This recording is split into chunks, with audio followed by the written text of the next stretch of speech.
The tires left the asphalt and rolled onto gravel I knew better than my own driveway. I slowed down automatically, not because of the road, but because something felt organized. My ranch road was never organized. There used to be a crooked wooden post at the entrance. My father nailed that thing in with a hammer older than me. You could see it from half a mile away. But now there was a black iron gate. I checked the GPS saying coordinates. I drove forward anyway. The pasture should have opened into 400 yards of dry grass and fencing. Instead, parked cars. Kids riding bikes in a circle where my cattle trough used to sit. A woman waved at me like I was lost. "Community parking is around the side," she said politely. I didn't answer. I just kept driving. And then I saw it. A 2-story white clubhouse standing exactly where our red barn should have been. Music playing. Balloons tied to railings. A banner stretched across the porch. Silver Mesa Residence grand opening. I actually laughed, just once, because the only logical explanation was I took the wrong road. So I turned toward my mailbox. It was still there. My initials carved into the wood. Same crack down the side from the winter freeze of '06. Someone tapped on my window. A security guard. "Sir, you can't park here unless you live in the community." I stared past him at my land. "I do live here." He hesitated, then spoke into his radio. "Yeah. I've got a trespasser claiming ownership." 5 minutes later, a patrol car pulled in. The officer checked his tablet, then looked at me differently. "Sir," he said carefully, "this property belongs to the homeowners association. If you came home from deployment and strangers were living on your land, what would you do first? Would you walk away, or fight people who legally think you don't exist anymore?" Stay with me, because the way I answered that question changed all of their lives. The last normal day on the ranch smelled like diesel and cut hay. I remember tightening the chain on the cattle gate while my mother stood on the porch pretending she wasn't worried. She always did that, busy hands when she didn't want to say something out loud. I told her not to stress. The HOA sent letters all the time. Mostly complaints about fencing height or agricultural noise. Nothing serious. I'd deal with it after deployment. Before leaving, I walked the property once. Habit. My father taught me that you don't leave land without looking back at it. The wooden ranch sign leaned slightly to the right like always. I straightened it. Didn't know that would be the last familiar thing I'd touch here for years. While I was overseas, mail kept arriving. White envelopes. Certified stamps. Red print warnings. At the time I assumed they were the same petty notices they'd been sending for years. I'd even joked with the guys in my unit that my cows probably violated neighborhood quiet hours. But the neighbor who agreed to grab my mail moved away 2 months after I left. Nobody told me. The mailbox filled. Then overflowed. Then the post office started returning everything marked undeliverable. Back home, the HOA board began holding meetings about an unused agricultural parcel disrupting community planning. A developer started attending those meetings regularly. Apparently he had a proposal to improve property values.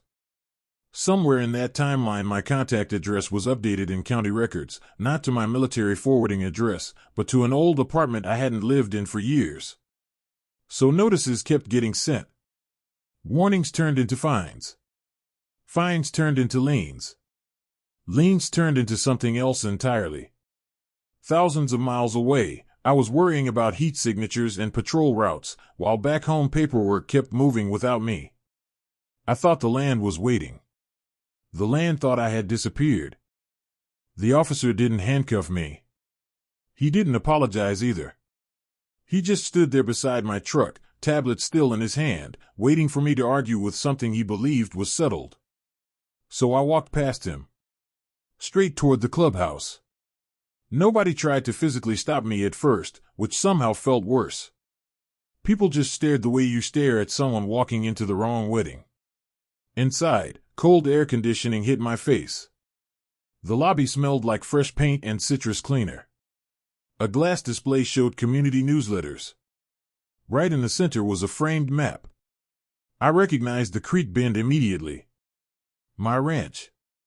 Except it had a different name printed across it, Parcel B, Recreational Zone.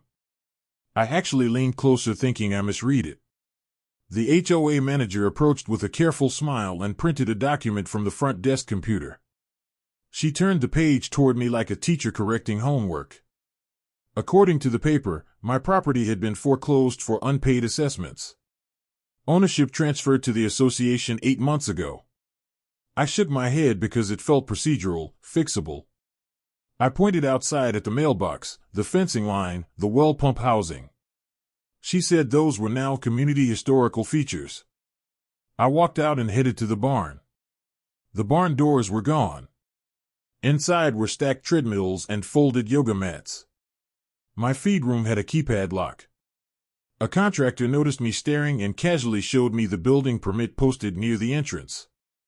County approved. Inspected twice. For a second I felt relief. Permits meant records. Records meant mistakes could be reversed. Then the officer told me if I interfered with residents again I could be cited for disturbance. I laughed. Not angry. Just confused. Because everyone here was acting like time had continued, and I was the one who paused. So I called base legal assistance from the truck. I expected someone to say, clerical error. Instead, the voice on the phone got quiet and asked me a question I didn't like. Did you receive the lien notices while deployed? That was the first moment I realized this wasn't one mistake. It was a completed process. 2 days later, a certified envelope was taped to my truck door. Not handed to me. Not mailed. Taped, like they wanted witnesses. Inside was a cease and desist order telling me to stop harassing residents and remain off association property. I read it twice sitting in the driver's seat parked on the dirt shoulder, staring at my own fence line 10 yards away. I thought it was intimidation, paperwork meant to scare me into backing off. But when I called the number listed, the attorney already knew my name before I spoke. That was the first hint this wasn't reactive. They were ahead of me. That afternoon, a man in a pressed polo introduced himself as the developer. Friendly voice, soft handshake. He suggested we resolve this peacefully. He offered a check. Not a settlement, a courtesy payment for confusion. For a second, I considered taking it. Not because I agreed, but because money meant mistake. Mistake meant admission. Then he added, casually, the community has invested too much to undo progress. I realized the check wasn't apology money. It was closing the door money. The next morning, survey flags appeared deeper into my pasture, past the old cattle trail and nearly to the oak tree my father planted. I assumed the surveyor measured wrong. I even waved him over. He showed me updated subdivision plats on a tablet. My name wasn't anywhere on them. That night I checked the neighborhood online forum. There were posts about me. Suspicious man claiming to own amenities. Possible scammer targeting residents. I felt angry at first, then weirdly unsure. Everyone sounded certain. Confident. Organized. Then an elderly woman messaged privately. She remembered me from high school, riding the tractor down the road. Relief hit hard. Finally, a witness. The next day she told the board she recognized me. They thanked her and pulled out newer county maps showing different boundaries than the one she remembered. She apologized to them. Not to me. Walking back to my truck, I noticed something small in the property record printout she carried. My last name was spelled differently. I almost ignored it. At the time it looked like a typo. Later it would become the crack the whole thing split through. That night I didn't drive away. I parked across the road and watched lights turn on in the clubhouse, one by one, like it had always belonged there. Families carried folding chairs onto the patio. Someone grilled. Kids ran across the exact path my cattle used to cut toward the water trough. Nobody looked nervous anymore. They looked comfortable. And that bothered me more than the accusations. Because if everyone believed it, maybe I missed something. I pulled out my phone and almost called my mother 3 times. Each time I stopped. I didn't know how to explain that the land my father spent 40 years paying off now had a parking lot. Saying it out loud would make it permanent. So instead I sat in silence listening to laughter drift across the road.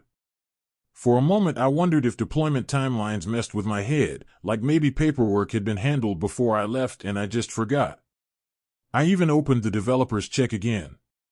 It wasn't a huge amount, but it was enough to start somewhere else. Enough to not stand here feeling stupid. I held it longer than I want to admit. Then fireworks went off near the clubhouse, some kind of event. My chest tightened before my brain caught up.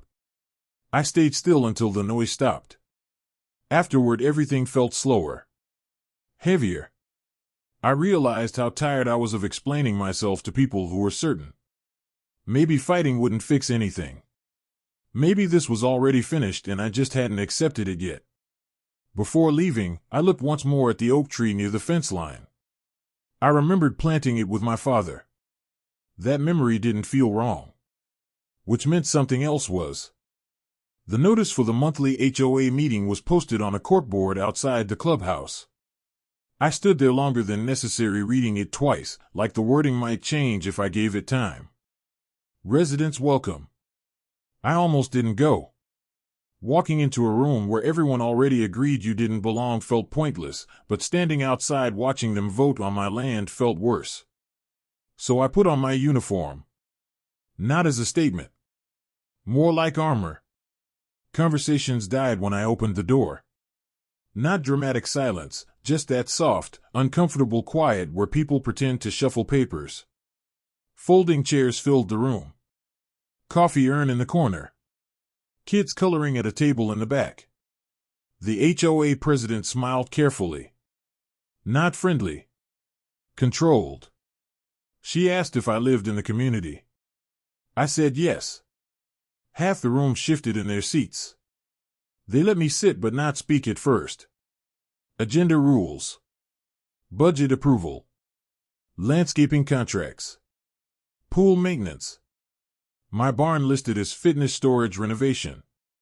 I kept waiting for someone to laugh and say this was a misunderstanding.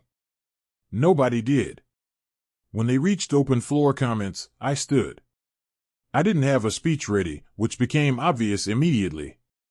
Words came out uneven. Dates out of order. I talked about my father, the cattle trails, the well pump. People listened politely the way you listen to someone telling the wrong story at the wrong time. Then the president rolled a projector screen down. She showed a county parcel map. My ranch highlighted, but labeled association property. She wasn't aggressive about it. That somehow made it worse. Calm voice explaining the foreclosure timeline, unpaid assessments, legal transfer. I waited for someone to question it. Instead, a man asked me why I was trying to scare residents. I pulled out printed photos from my truck, old ones, fence posts, branding day, me as a teenager standing beside the barn. A few people leaned closer. One veteran in the back nodded slowly. For a second I thought the room shifted. Then the board secretary pointed out the photo timestamps couldn't prove current ownership. It sounded reasonable. More reasonable than my voice felt. The veteran stood and said he remembered the property before the subdivision existed. The room grew tense. Hope hit fast, too fast. Then the president thanked him and displayed updated replat records approved years later. The boundaries didn't match his memory anymore. He sat back down. No one argued. I realized I was losing control of the conversation without anyone raising their voice. So I said something I shouldn't have, that they built over private land. The word accusation changed the mood instantly. Chairs shifted. A few residents grabbed phones. Someone whispered, "Call security." The president announced the meeting would adjourn due to disruption. I hadn't shouted. But it didn't matter. Outside, 2 officers waited before I even reached the door. One of them was the same officer from my first day back. He didn't look annoyed this time. He looked tired. He asked me to step away from the entrance so residents could leave comfortably. I tried explaining again, slower now, but halfway through I heard how uncertain I sounded. Behind him people exited carefully, avoiding eye contact like passing a stranger arguing with a bus stop sign. Humiliation came in waves instead of all at once. A reporter stood near the sidewalk with a small camera. I almost walked past. Then she asked, "Is this your land?" I hesitated. That pause felt louder than anything I'd said inside. I answered yes anyway. Not confidently. Just quietly. She asked if I had proof. I opened my mouth and realized I didn't have anything everyone else hadn't already dismissed. So I told her what I remembered instead. Which sounded weak even to me. The officers eventually told me I needed to leave for the night. Not arrested. Just finished. As I drove away, headlights from the clubhouse parking lot stretched across the road behind me. In the rearview mirror the building looked permanent. More permanent than memory. For the first time since returning, doubt felt heavier than anger. Because arguing hadn't changed anyone's mind. And if nobody believed I belonged there, I wasn't sure how belonging could be proven at all. I didn't plan on going back that night. I only stopped because I forgot to close the tailgate. The clubhouse lights were off now, parking lot empty except for maintenance trucks. Wind pushed paper across the asphalt in slow circles. That's when I noticed something tucked under my wiper blade. A plain envelope. No name. For a second I assumed it was another warning, maybe security documenting me again, so I almost tossed it onto the passenger seat unopened. Instead I tore it open under the dome light. Inside was a folded survey print. Not the polished color map the board showed, this one was layered in thin black lines and handwritten measurements. I recognized the creek bend instantly. And the barn foundation. A red line cut straight through the corner of the clubhouse patio. I stared longer than I should have, trying to understand what I was seeing. At first I thought it proved the building crossed slightly onto my old boundary. A small violation. Maybe enough to negotiate something. Then I saw the numbers. 12 feet. Not near the edge, deep inside the original parcel. Which meant the structure wasn't just overlapping. It was built on the wrong land entirely. My chest actually loosened for the first time in days. Proof. Real proof. Until I looked closer at the bottom corner. No certification stamp. No surveyor seal. Just a photocopy. I sat there feeling the hope drain back out because anyone could have drawn lines on a map. Then I noticed a handwritten note in the margin. Stamp archived under federal easement file. I read that twice. I hadn't been looking for ownership anymore. Now I realized I'd been looking in the wrong office. The county records building opens early, but the basement archive doesn't feel like morning. No windows. Dust in the air. Old fluorescent lights that hum louder than conversations. I wasn't even sure what I was asking for anymore, just repeating the words written on the survey note. Federal easement file. The clerk frowned like I'd asked for something people don't usually request. She disappeared through her staff door and came back pushing a small cart stacked with gray archive boxes. I expected a deed copy. Instead, she handed me a pair of gloves. The folders weren't organized by address. They were organized by projects, highways, irrigation routes, flood channels. My property didn't appear under my name. It appeared under my grandfather's. That slowed me down. Inside the folder was a yellowed map drawn long before the subdivision existed. Clean lines, military lettering in the corner. I almost skipped past it thinking it was historical reference material. Then I noticed a familiar curve. The creek bend. And a shaded section covering my entire pasture. Stamped across it. Agricultural Support Easement, Army Corps of Engineers. I didn't react immediately because I didn't understand what I was looking at. To me it read like a permission note. Something ceremonial after a war loan program maybe. I took a photo and emailed it to the legal assistance office anyway. The call back came fast. Not casual fast. Immediate fast. The attorney didn't explain at first. He asked me where I found it. His tone changed completely. Careful now. Almost cautious. That's when I realized this wasn't sentimental paperwork. It was jurisdiction. The easement designated the land for protected agricultural use tied to a veteran assistance program. The property couldn't be transferred through standard HOA foreclosure because it fell under federal oversight conditions unless formally released. I asked what that meant in plain language. He paused. It means the association may not have had authority to take it at all. For the first time, the timeline reversed in my head. All those confident meetings, calm explanations, official maps. They weren't proving ownership. They were assuming no one would check older records. We filed an emergency notice the same afternoon. I expected construction to stop instantly. Instead, the developer filed a completion certification overnight. Landscaping crews showed up at sunrise planting trees around the clubhouse like they were racing something invisible. I thought they were celebrating. My lawyer thought they were trying to establish permanence before a challenge. The judge declined an immediate shutdown order. I felt the ground drop again. But the attorney sounded relieved. He said a full evidentiary hearing would now require every document, every survey revision, every transfer record. Not a quick decision, a deep one. I didn't understand why that helped. Then the HOA forum posts started disappearing. Entire threads gone by morning. At first I assumed they were cleaning up harassment. Later I learned removing them after notice mattered more than leaving them up. The reporter called again. Different tone this time. She'd obtained building permit applications and noticed parcel references changing between versions.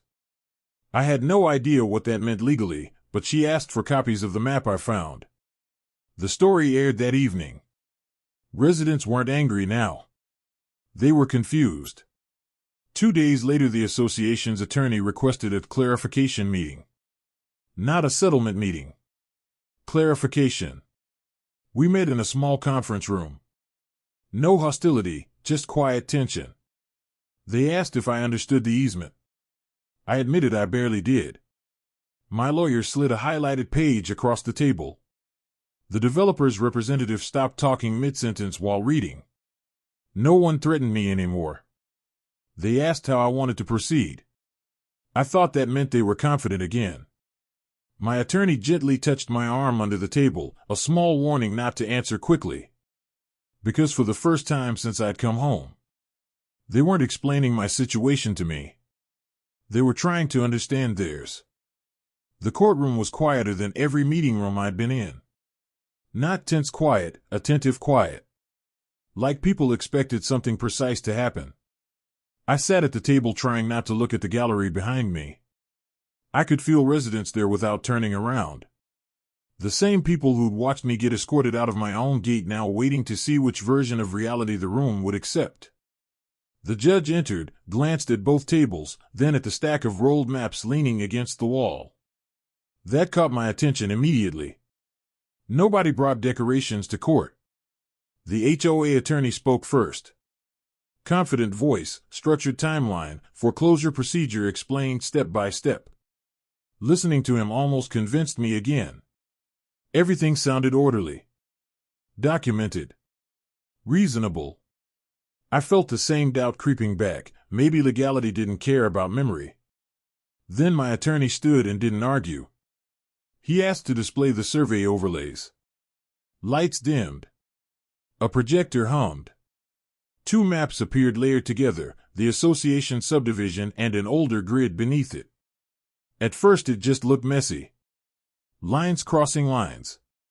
The judge leaned forward. My attorney traced the clubhouse footprint with a laser pointer. Then switched layers. The building didn't shift. The boundary did. I thought the room would react immediately. Instead, there was a long pause while people processed what they were seeing. The HOA lawyer objected, saying outdated surveys weren't controlling. That's when the easement appeared on screen. Stamped. Signed. Federal seal. I expected the judge to react dramatically. He didn't. He removed his glasses and reread the title slowly. That silence felt heavier than shouting. Next came the police body cam footage. I almost sank into the chair when it started playing, me standing outside my own fence trying to explain, sounding unsure, asking questions instead of making statements. I thought it hurt my case. But the video showed the officer telling me county records listed the HOA as owner, establishing exactly when I learned of the transfer. My attorney whispered that timing mattered. I still didn't fully understand why. The county clerk testified about record changes. At first it sounded harmless: digitization updates, spelling normalization, database migration. Then she admitted one change altered a character in my last name during a batch correction, linking notices to an inactive address file. The HOA attorney stopped writing. He just stared at the desk. The developer's representative took the stand next. Calm at first, explaining investment reliance on recorded ownership. My attorney asked when they first reviewed pre-subdivision historical encumbrances. He answered, after construction began. The courtroom shifted, not loudly, just posture changes. People leaning. Because that meant they built first, verified later. Finally the judge spoke. No raised voice. No speech. He summarized timelines: protected easement, invalid foreclosure authority, construction based on defective title. Each sentence felt smaller than I expected, but heavier. Then the words landed plainly. The transfer void. The association never held ownership. The development constituted trespass. Damages to be determined. For a second nobody moved. I didn't react either, not relief, not victory. Just stillness while the meaning caught up. Behind me someone whispered, "Wait, what?" The HOA president closed her eyes. The developer leaned back slowly like he'd misjudged a step in the dark. My attorney exhaled for the first time all morning. I looked at the map again on the screen, my land outlined in the older boundary. Nothing about it looked dramatic. But for the first time since coming home, the room matched what I remembered. The fence went up first. Not the old barbed wire, a temporary construction barrier surrounding the clubhouse while crews waited on orders nobody rushed to give anymore. Residents walked their dogs along the road instead of across the pasture. Some waved now. Careful waves. The kind people give when they realize they were part of something they didn't fully understand. The parking lot stayed empty most evenings. Quiet returned slowly, like the land had been holding its breath. A week later I stood where the barn used to be. Just dirt for now. Survey markers back in their original line. My mother brought the wooden ranch sign from storage. The same crack from the winter freeze still ran down the side. We didn't say much while setting it back into the ground. The hammer strike sounded louder than I remembered. For the first time since coming back, nothing needed explaining.